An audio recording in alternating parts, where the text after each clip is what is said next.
El Salvador, 19 de febrero de 2026.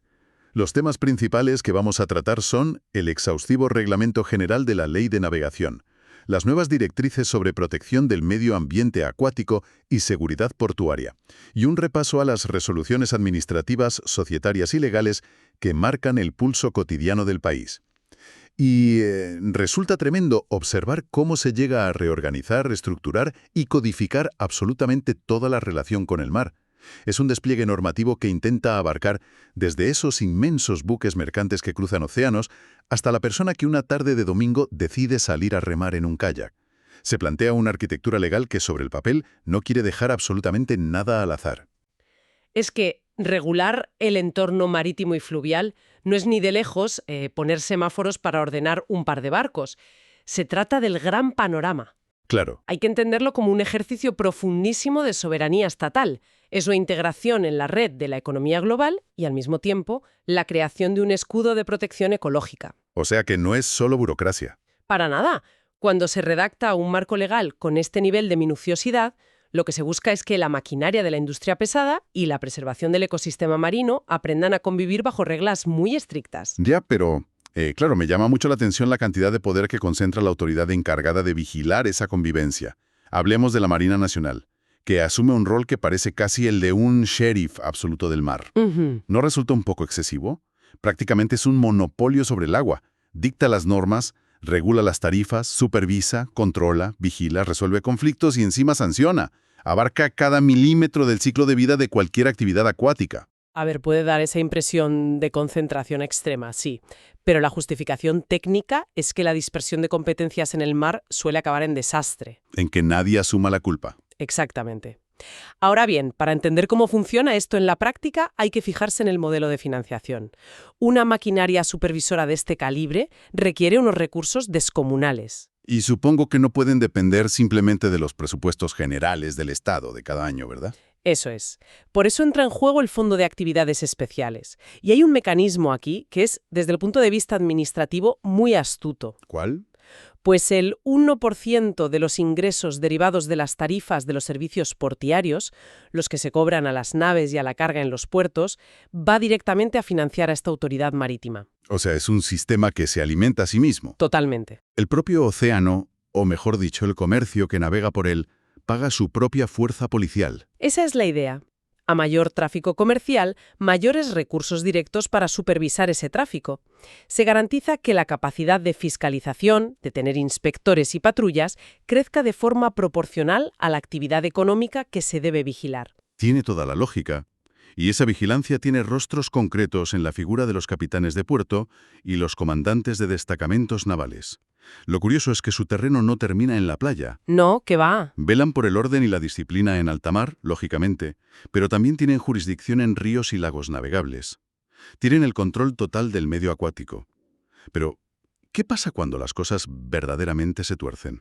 Porque en el mar, cuando hay un accidente, suele ser a gran escala. Pues para esos escenarios entra en escena la Junta Marítima. ¿No es un departamento que esté fichando de lunes a viernes en una oficina normal? Entiendo. Es un comité especializado que se convoca ocasionalmente, solo cuando ocurre un siniestro de gran magnitud. Una especie de equipo de investigación de catástrofes. Algo muy parecido. Su propósito es actuar con una precisión técnica quirúrgica para determinar causas y, sobre todo, depurar las responsabilidades de los tripulantes o entidades involucradas. Y ojo al dato. Dime. Esto aplica en aguas nacionales, pero también si el suceso afecta a naves nacionales en el extranjero.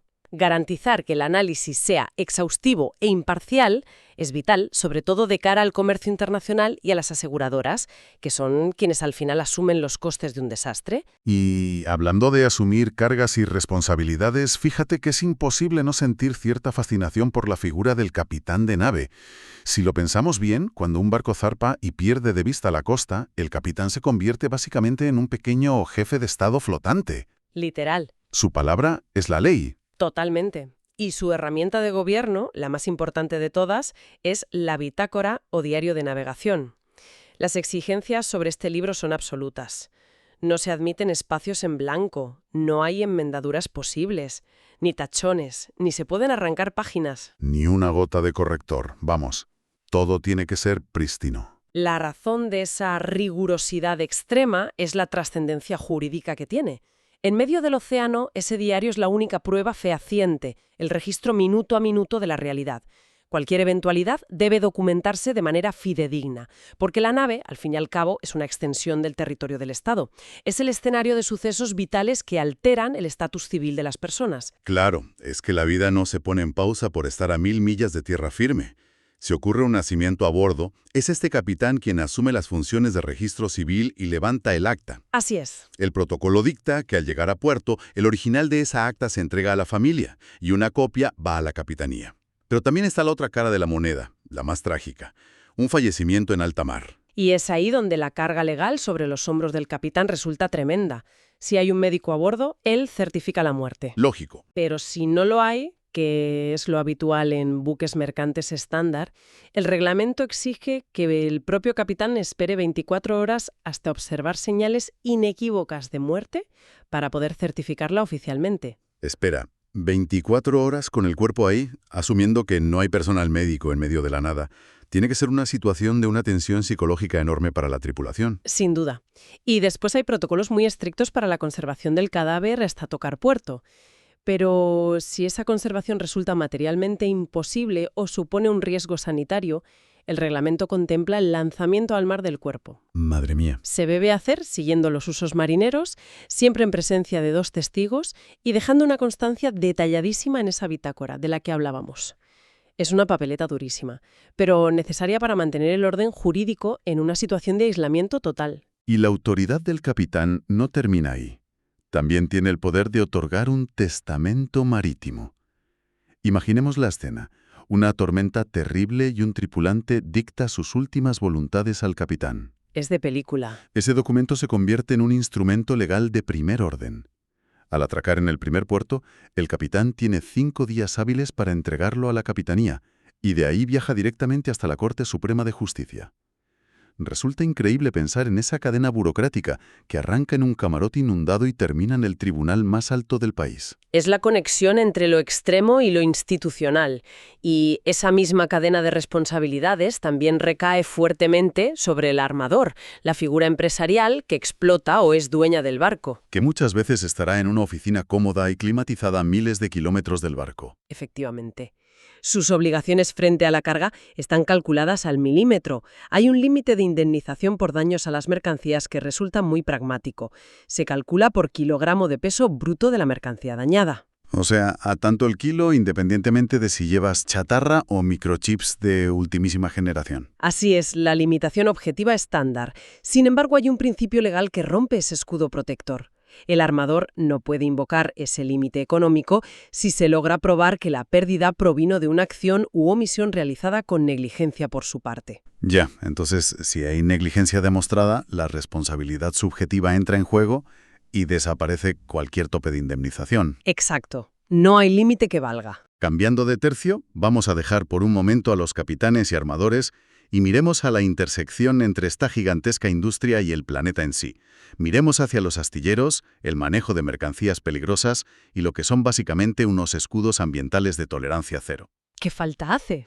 Hoy en día, construir o modificar un barco está bajo una vigilancia que roza lo obsesivo. Nadie puede cambiar el casco o la maquinaria sin permiso y aprobación previa de planos por parte de guardacostas. Y no creamos que esto aplica solo a los superpetroleros. Baja hasta la escala más artesanal. Incluso un pequeño taller de fibra de vidrio que hace embarcaciones menores tiene que reportar sus procesos, hasta los tiempos de curado de las resinas, por el impacto ambiental y químico que generan. Hay un concepto técnico que me dejó helado, la desgasificación. Meterse a reparar el interior de un buque tiene que dar un respeto tremendo. Te juegas la vida literalmente. Antes de que un operario encienda un soplete en un buque que transporta combustibles líquidos o gases, es obligatorio bombear aire fresco en los tanques. Se exige alcanzar por normativa exactamente un 21% de oxígeno en ese volumen interior para poder trabajar. ¡Qué precisión! Solo un inspector certificado puede dar luz verde. Un mínimo error de cálculo, una chispa, y el resultado es una pérdida de vidas humanas y un desastre ecológico de proporciones bíblicas. No es moco de pavo, desde luego. Y en esa misma línea de rigor ambiental existe una prohibición absoluta de arrojar lastre, escombros o derramar petróleo. Y me llama la atención que esto no solo es para los barcos que están navegando. Cualquier instalación costera que pretenda evacuar líquidos al medio acuático tiene que presentar primero una evaluación de impacto ambiental. El objetivo es pronosticar con base científica los riesgos a largo plazo y para asegurar que todas estas normas no se queden en un cajón, se exige el respaldo de pólizas de seguro contundentes. Todo buque debe tener seguro de casco y maquinaria, pero sobre todo uno específico de protección contra la contaminación. Y si a pesar de todo esto una empresa decide saltarse las normas, ¿qué herramientas reales tiene el Estado? Ahí entran las medidas cautelares. Tienen el poder fulminante de paralizar la construcción de un puerto si hay irregularidades, retener barcos o cerrar instalaciones de inmediato si suponen un peligro. La lógica es simple. La protección preventiva pasa siempre por encima del interés comercial de mantener la obra en marcha. Es de traca ver cómo esta inmensa red regulatoria va bajando de escala. De las grúas flotantes gigantes pasa casi al nivel del ciudadano de a pie. Hay una clasificación fascinante sobre lo que es un artefacto naval. Uno escucha eso y piensa en tecnología de punta, pero la ley mete en ese mismo saco desde diques secos y plataformas flotantes inmensas hasta una simple balsa salvavidas inflable. Porque todos comparten el mismo entorno de riesgo. Y quienes lidian con ese riesgo a diario son los trabajadores portuarios. Es uno de los entornos laborales más hostiles. Cargas de toneladas moviéndose sobre sus cabezas, maquinaria pesada, sustancias tóxicas. Supongo que no cualquiera puede pasearse por un muelle con un chaleco reflectante y ya está. Para nada. Se exige una certificación en seguridad que es nominada, personal e intransferible. Y además están los famosos zafarranchos. Los simulacros. Esos simulacros de emergencia obligatorios donde cada estibador y cada operario debe saber exactamente cuál es su posición y su tarea en el momento en que suene una alarma. Pero fíjate qué curioso, resulta observar cómo cambia la filosofía de esta ley cuando abordamos actividades lúdicas como el buceo deportivo. Aquí, el Estado hace una segmentación del riesgo muy clara, casi matemática. Sí, la intervención del Estado aumenta en paralelo a la probabilidad de un accidente mortal. En el buceo con equipos autónomos, la presión y la descompresión son factores críticos. Y por eso hay niveles estrictos. El buceador básico no puede pasar de los 20 metros, el intermedio llega a 30 y el avanzado tiene el límite en 40. Y un detalle fundamental que me pareció interesantísimo. Toda esta actividad deportiva submarina tiene que hacerse obligatoriamente entre el orto y el ocaso del sol.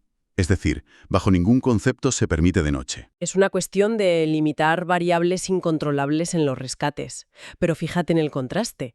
Después de analizar semejante montaña de burocracia, inspecciones y seguros millonarios, el propio marco legal establece que no hace falta ninguna licencia para practicar kayakismo, esquí acuático, natación en aguas abiertas o para llevar un velerito de menos de 5 metros. O para hacer un simple snorkeling. Cine guasa, que para bajar 30 metros te pidan de todo, pero para remar en un kayak te dejen completamente en paz.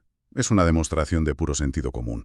No se busca asfixiar el turismo ni el esparcimiento ciudadano donde el riesgo es mínimo. Exacto. Se interviene donde el entorno es letal por naturaleza y se retira la burocracia donde la actividad es inocua. Bueno, llegados a este punto, fíjate que llevamos un buen rato hablando de domar el océano, de medir el oxígeno en los tanques y de certificar naufragios. Pero al final esa obsesión del Estado por documentarlo todo nace de la misma raíz que usamos en tierra firme. Abandonemos ahora el agua salada y metámonos en la vida de la calle, en la maquinaria burocrática del día a día civil y comercial. Es un puente conceptual muy interesante. La burocracia terrestre suele tener mala fama. Se percibe como algo gris y tedioso. Pero si lo analizamos en profundidad, esas resoluciones infinitas son la prueba tangible de que la sociedad está respirando. Es donde se ve a las empresas rindiendo cuentas, el patrimonio pasando de padres a hijos y a la educación o la fe ciudadana pidiendo su espacio formal en el mundo. Y en un solo día de actividad administrativa, te encuentras una radiografía perfecta de un país.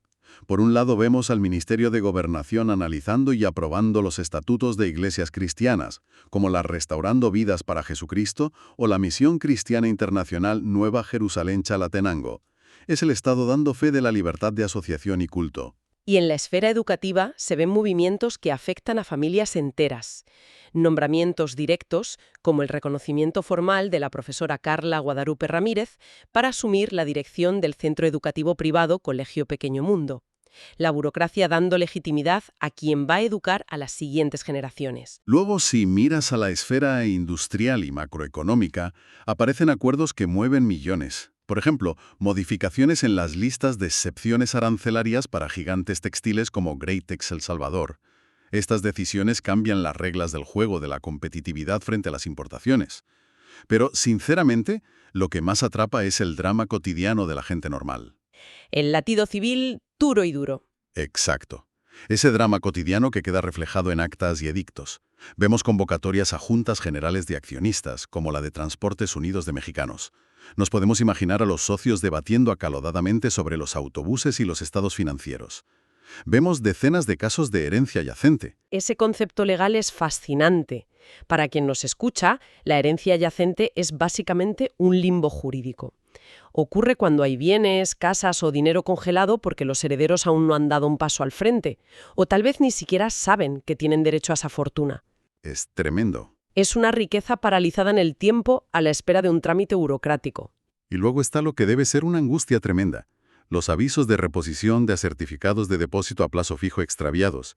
Menuda faena perder un documento bancario que representa los ahorros de toda una vida. Ya te digo. Hablamos de anuncios donde los ciudadanos admiten haber perdido certificados de miles o decenas de miles de dólares en entidades como el Banco Cuscatlán o en la agencia del BAC en El Paseo. Tienen que acudir al sistema legal para que los ampare, se publique el edicto y puedan recuperar el dinero que legítimamente es suyo. Todo esto forma un ecosistema paralelo al marítimo. Las publicaciones en los diarios oficiales, los plazos legales, los edictos, cumplen exactamente la misma función que la bitácora de aquel capitán en medio del océano. Su objetivo es dejar una constancia innegable de los derechos y deberes. La burocracia no es un castigo, es la red de seguridad de la civilización moderna.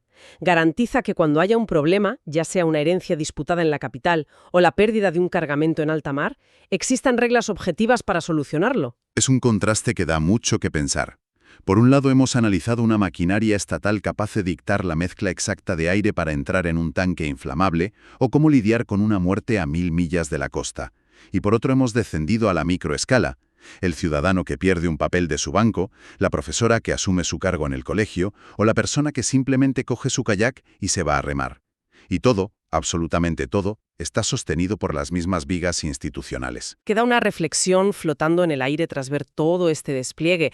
A medida que las sociedades modernas codifican cada centímetro de sus fronteras y reglamentan cada actividad en el océano, desde los metros a los que puede bajar un buceador hasta las emisiones de un carguero, cabe preguntarse de manera profunda si el mar ha dejado de ser definitivamente ese último rincón salvaje, inexplorado y libre del planeta para convertirse de manera irreversible en un territorio tan domesticado y estructurado como las aceras de nuestras propias ciudades.